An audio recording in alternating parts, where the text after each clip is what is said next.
What is good, YouTube? Quinn Wade coming to you with an analysis breakdown on Rob Dillingham. He has good handles and he can get to anywhere he wants to on the court. And he has a killer floater game that is very high percentage for him. He gets the space, he gets the angle, he gets the good look at the rim, and he has a soft finesse touch, and that's his signature move. And he also has speed and quickness to get to that shot whenever he wants. But not only that, he can get to the 3 point shot off the dribble and he can knock that down too. And it's a tough shot, especially when you're trying to be in rhythm. But he can also catch and go straight up and make it. That's the modern era. Most people can make these shots nowadays, and he's showing the ability to do it early on in his career so far. And you have to be ready. You have to stay ready when the ball swings your way. And he's showing that he's able and confident to be able to knock down that shot. And then you look at the fact that his handle also allows him to get layup opportunities as he goes to the basket. He starts at the top of the court, but he also can put the ball on the floor and beat people off the dribble and explode to the rim and finish. And you have to be able to do that if they respect your 3 point shot, which sometimes they do. And he takes full advantage of that, but he also can be patient and size up his opponent, use footwork and craft to be able to get straight to the basket and finish. He doesn't play a lot, doesn't get a lot of minutes, but he is a talented player and showed a lot of potential. But he also has a little bit of a mid-range bag. There's some tough shots. You have to live with it. You have to be able to make it, and you have to be able to show that you want to take it sometimes because you got to keep the defense honest. And at least he's willing to take them, and he's able to make them when he does take them sometimes. And that's just how the game goes. But he also is a decent passer. He's been improving that as he's learning to be a guard and when to score and when to pass. He can get lobs, he can get dump offs for deep catches for big men. He also can read the floor by keeping his head up and just making the right pass, even if it's to for the corners for 3 point shooters or just finding shooters in general wherever they are at the court on the court. And I love the fact that he understands how to make the right decision with the ball in his hands, and that's what ball maker is supposed to do. But he also can give you lead passes for you to get angles to the basket to be able to score. I like the fact that he also pushes the tempo of the game sometimes too when he's on the court, allowing for his teammates to get easy semi-transition type offensive scores, which is high percentage shots, and he's very good with delivering the ball right where they need it. So all they have to do is focus on finishing the play. See how great of a player Rob Dillingham has the potential to be, a guy that was taken in the lottery and has high ceiling because of the fact that he can be a great passer, a decent rebounder, and a guy that can score on all three levels on the court. I like the fact that we have seen him enough to see how he can be able to score and how he's able to play his game at the NBA level. He had some decent preseason games and he had some good summer league games, and we knew that if he gets the right opportunity with the right team, he can be a guy that can be one of the best rookies in the league. And obviously, he ended up on a team that was guard heavy, so that's unfortunate. We might not see him play that much this year, but we still seen enough to where we can see him becoming a star in the league. Like that's all he really has to prove, and that's all he really has to become because he has everything that's needed. He has the arm length, he has the speed, he has the quickness, he has the touch, he has the confidence, he has the ability to have the to get to where he wants on the court with his handle. And that's what you need to be a guard. You need to be able to set up yourself or set up your team. And he's showing that he has the ability to do both. And he's only a rookie. And we haven't really been able to see him too much with the team that he's on, which is the Minnesota Timberwolves. But I love the fact that this guy, when he does play, he comes right in and runs the offense, get everybody touching the ball, getting everybody moving, staying out the way when he has to, and also knowing when he gets the ball, keeps his head up and look at what the defense is trying to force him to do or get him to do, and he's still able to make quick decisions, quick reads, what you need to do if you're going to be a point guard, and you have to do that, in hectic situations.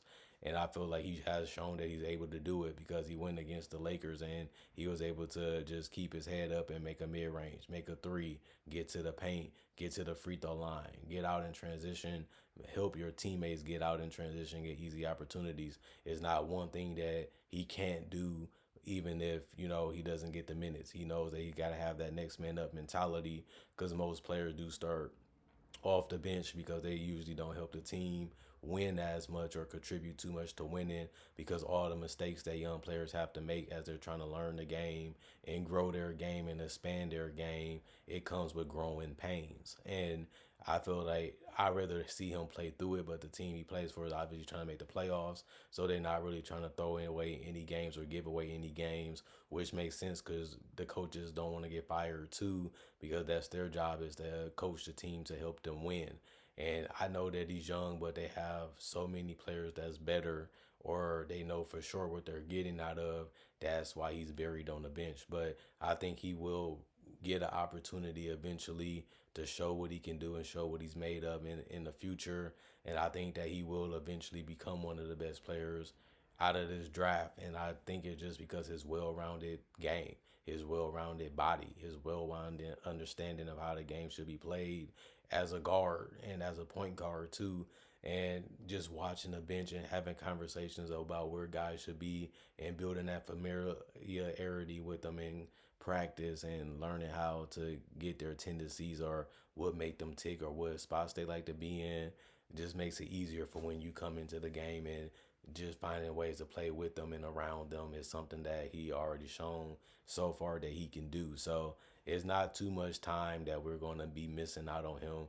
I think we'll be seeing him get a little bit more playing time as the season progresses and as the game slows down to him and as he gets a better understanding. And then hopefully he can get some time to adjust and adapt to the NBA level of play, so that way he can raise his game up and play better than he has played so far in the regular season. But like I said, I like what I seen about him in summer league.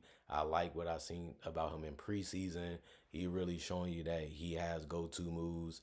He has things that he can rely on. He has things that allows him to open up the game for other players on his team. And that's what a point guard is supposed to do. They're supposed to be able to run the offense, create offense, and allow people to understand what spots they should be in and what spots they shouldn't be in, and how to get them out of their spots and still get them quality shots, and how to get them in their spots and make quality shots easier for them to get. And he already showing that he can do that. And I love the fact that I see it, I know it, and it's documented because he has played a couple games now, and we're going to get a bigger sample size within the next couple months to see if he can really do it at the highest level and possibly go to the all-star level or higher than that, which is the superstar level. And he has the ability to do it. He has the size and the length to be able to do it. He has the touch to be able to do it. He has the understanding to be able to do it. Now they just need to amplify it and take it up to another level, because going against starters is the hardest level of the NBA, especially if you're going to play 25 to 30 plus minutes. They're going to be pushing you the most. They're going to be attacking you the most. They're going to be needing the most out of you, especially if you're playing with the starters on your team. They're going to rely on you more. Can you deliver? Can you make shots? Can you be efficient? Can you make the right passes? Can you avoid turnovers? That's going to be the question for Rob Dillingham as he's trying to learn the point guard position. And it's one of the toughest positions to play because you have so much weight on you to make the right decision. And you have to make the right decision unless they're going to bench you or trade you or get rid of you, or you'll be out the league if you can't do that, because this is what the position holds, this much weight. And I think he can live up to it based off what I've seen of him playing at the NBA level. He showed that he can do it. He showed that he has the mentality to be able to figure it out, and he has the want to be great. That's everything intangible wise and leadership wise too. He has those things. So nothing's really stopping him but the opportunity. And once he get the opportunity, I think he can get it going in flying colors. And then it's just about maintaining it and being able to say, I'm the right guy for this position. I'm the right guy for this team. And then we can see if he's really going to be an all-star or a superstar whenever a team give him that chance. And I think it will happen eventually. Most guys get at least one chance to prove that they are the guy that they think they are or think that they could be. And when his opportunity gets there, we'll see if he's able to rise to the occasion and take the bull by his horns, or you know what I mean, take it on and be able to succeed with it. And I think that that's going to be the interesting part about his career. Will he be a good bench player? Will he be a good starter? Will he be a good difference maker? Or will he be one of the best in the league? Only time will tell, but he has a lot of things going for him. He has a lot of things that's working for him. He just need the opportunity, and that's the only thing that's missing. That's the analysis I got for him right now. Other than that, comment, like, subscribe, share, hit the notification bell for more analysis. And if you like videos just like this, I make videos just like this for legends, also other players and other rookies that's already on the channel. So if you want to watch some content you didn't know that about this channel, maybe you should check out more of my videos. Most people that watch my videos recommend this channel for hoop heads and basketball fans, and I don't only do NBA content. And if you like conversation type of videos, I got a variety of different styles that I do on this channel that you might also like. And if you already been a fan of the channel, continue to watch my older videos too, as I upload a lot of videos throughout the day, throughout the weeks, throughout the months, throughout the years that you might have missed, or you was too busy, or you had caught up into something so you couldn't watch it. This reminder, if you wanted to know what I thought about something, or you want to know what I think about something, I probably already answered it on the channel. You probably missed the video, couldn't watch it for wherever the reason is. I'm just giving you a reminder so you can stay up to date on my analysis. Y'all like hearing what I got to say. Y'all like hearing what I make, or see what I got to make, or I do make. I see that all the time. That's the 50-50. I enjoy making it. Y'all enjoy seeing it and watching it and hearing it. And that's my job, to keep making content for you guys, because that's what y'all love seeing. Other than that, see you guys later. And we'll see what kind of analysis I got for y'all later today on this Saturday.